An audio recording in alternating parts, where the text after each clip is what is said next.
Narirengay lo naramawiyah chuan Lan sa tehlinin nanzay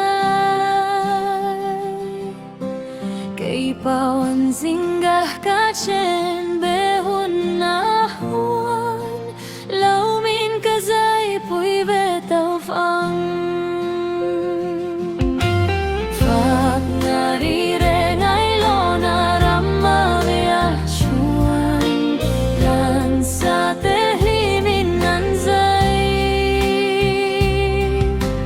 Kay pawan singgah kachen behun na huan Laumin kazay puy betaw fang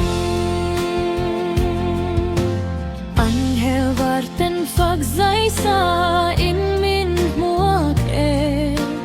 La ramavia cheng turin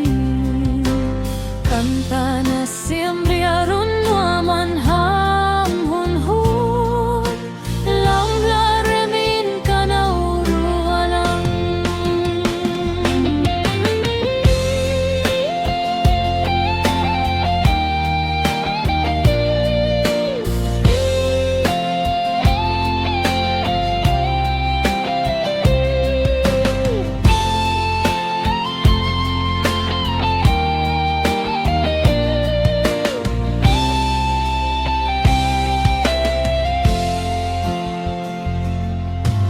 Heleyan hizong rumin chao chin ma ila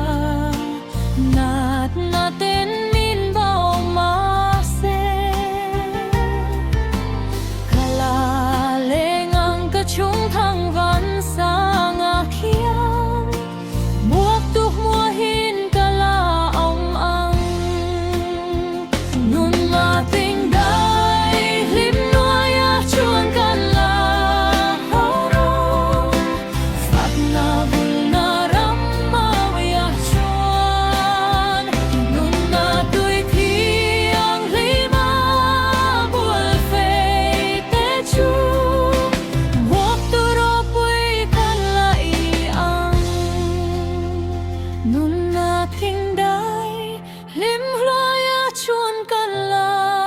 hao lang Fak na bul na ramawiyah chuan Nun na tuy thi